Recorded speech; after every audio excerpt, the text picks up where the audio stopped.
Ada rencana Tuhan yang besar dalam setiap hidup kita.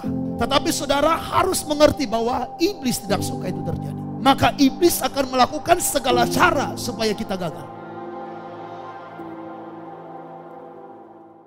Alkitab berkata dalam Yohanes 8 ayat 32, kamu akan mengetahui kebenaran dan kebenaran itu akan memerdekakan kamu. Saya dan saudara akan mengalami kemerdekaan di dalam Kristus kalau kita mengetahui kebenaran. Firman itu juga yang akan membuat para pelayan-pelayanan ini semakin dahsyat dalam pengurapan. Orang yang bisa dipakai Tuhan dengan dahsyat dalam pengurapan itu juga sejalan doanya dan pengertian firman-Nya. Saya yakin saudara kan Tuhan bawa naik. Dalam pekerjaan, dalam bisnis juga halnya seperti itu saudara. Dan saya sudah sering sebutkan Daud orang yang sangat diberkati. Daud orang yang sangat berhasil dalam hidupnya. Dia dari gembala kambing domba menjadi raja. Apa rahasianya? Ini kalimat Daud. Memulai kitab Mazmur. Di pasal yang pertama dikatakan, tetapi orang yang kesukaannya ialah Taurat Tuhan, merenungkannya siang dan malam, ia akan menjadi seperti pohon yang ditanam di tepi aliran air. Apa saja yang diperbuatnya berhasil.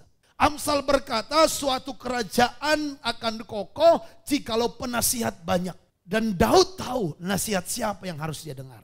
Selama ini nasihat siapa yang saudara dengar? Ada rencana Tuhan yang besar dalam setiap hidup kita.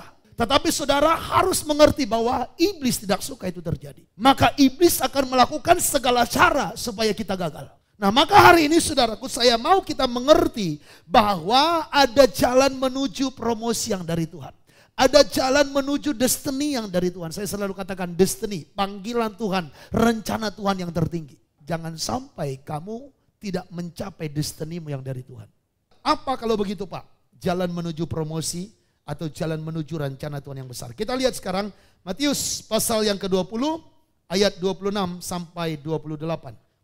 Tidaklah demikian di antara kamu, barang siapa ingin menjadi besar. Siapa yang ingin diangkat Tuhan, dipromosikan Tuhan, hendaklah ia menjadi pelayan. Orang-orang yang akan diangkat Tuhan itu adalah orang-orang yang senang melayani, bukan minta dilayani.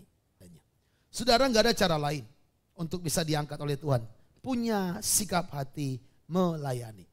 Datanglah beribadah dengan sikap hati melayani Tuhan. Bernyanyi untuk menyenangkan hati Tuhan. Makanya saya rindu sampai suatu hari nanti saudara pengertiannya makin dalam. Tanpa disuruh berlutut, saudara bisa berlutut di situ. Tanpa disuruh angkat tangan, saudara angkat tangan. Tanpa disuruh berdiri, otomatis berdiri. Haleluya. Yang pasti saudaraku, lakukan ekspresikan yang terbaik dengan Tuhan. Amin. Karena Alkitab katakan, biarlah engkau beribadah dengan segenap hatimu, dengan segenap akal budimu, dengan segenap jiwamu, dengan segenap kekuatanmu. Amin. Kekuatan itu bicara ekspresi yang dapat dilihat. Oke, sekarang poin yang kedua, saudara, supaya kita sampai ke promosi Tuhan. Tadi menjadi seorang yang senang melayani. Yang kedua, merendahkan hati di hadapan Tuhan. 1 Petrus 5 ayatnya yang ke-6. Saudara, promosi itu adalah dari Tuhan. Usahamu mau dipromosikan, ya dari Tuhan. Makanya capernya sama Tuhan. Do you know caper? Cari perhatian. Saudaraku, karena itu rendahkanlah dirimu di bawah tangan Tuhan yang kuat. Saudaraku yang terkasih dalam Tuhan, orang yang akan dipromosikan Tuhan itu adalah orang yang gampang menyesali kesalahan. Kalau kita susah untuk menyesali kesalahan kita, bahkan berusaha membenarkan diri, membuat skenario untuk menutupi kesalahan kita, ini berbahaya. Jangan bilang tapi. Orang yang selalu membenarkan diri walaupun sudah salah, susah ini diangkat Tuhan. Susah ini dipromosikan. Di dalam dunia pekerjaan, dalam dunia pelayanan, kalau mau diangkat Tuhan, ketika kesalahanmu ditegur, engkau pun harus menyesalinya dan berkata, aku mau berubah. Tapi banyak orang ketika ditegur yang ada sakit hati pindah gereja. Ditegur kesalahannya sakit hati pindah tempat pekerjaan.